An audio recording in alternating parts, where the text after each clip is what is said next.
Hey there, everybody. Robert Taylor with Wonderscape Creations, continuing on with our class system.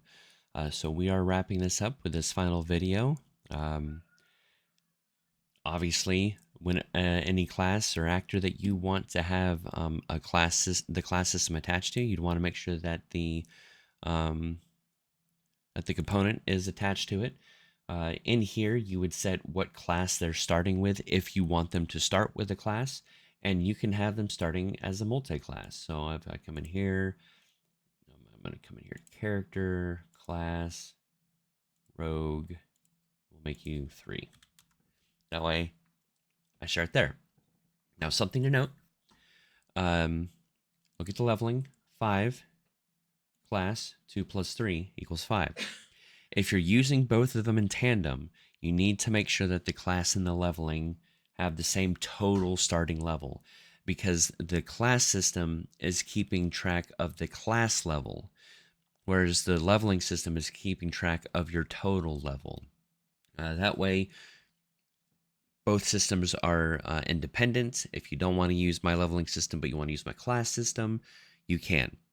If you're not using my leveling system, then you can have those numbers whatever you want them to be. It really doesn't matter because that means you're just setting things up how you want. So, with that information in mind, let's go ahead and real quick, I'm going to compile and save.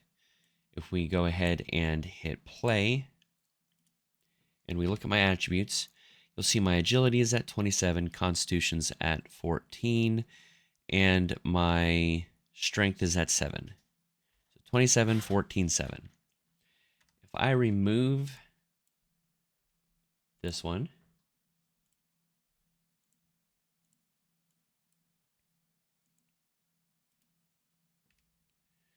you will now see 18, 14, 7. There you go. It changes and moves and adds everything together as it should.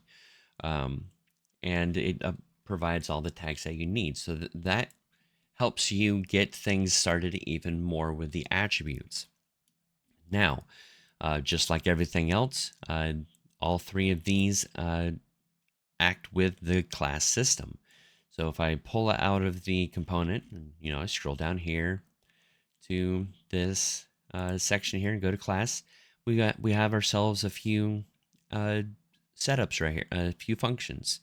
So add class tag, and when you add that class tag, it's going to do everything that it needs to add that class to that character. Set class tags, set all active class tags. Make sure you understand that this bypasses the validation, only used for trusted sources. So it allows you to do everything that you need to add the level, to add a class to a character.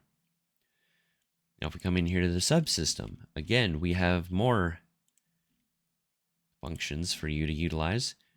Just one, though. Evaluate class rules for trigger. The subsystem doesn't have too much because most of it is using the event subsystem.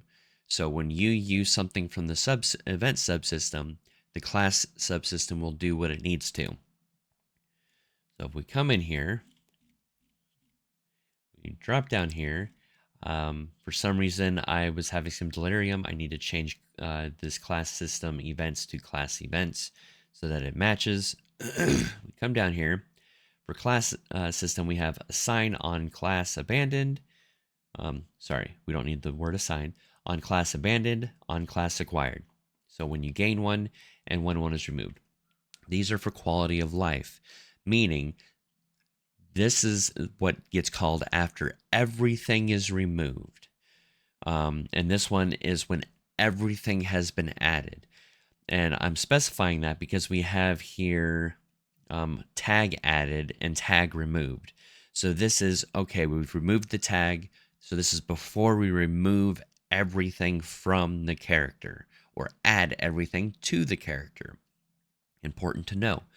But as you can see, plenty of things here. So removing, rejected, added, evaluating, mastery increase, effects applied, abilities granted.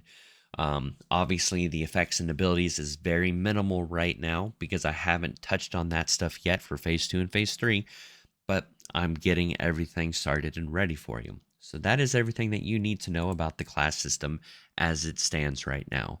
Thank you guys so much for watching, and I will see you in a future episode.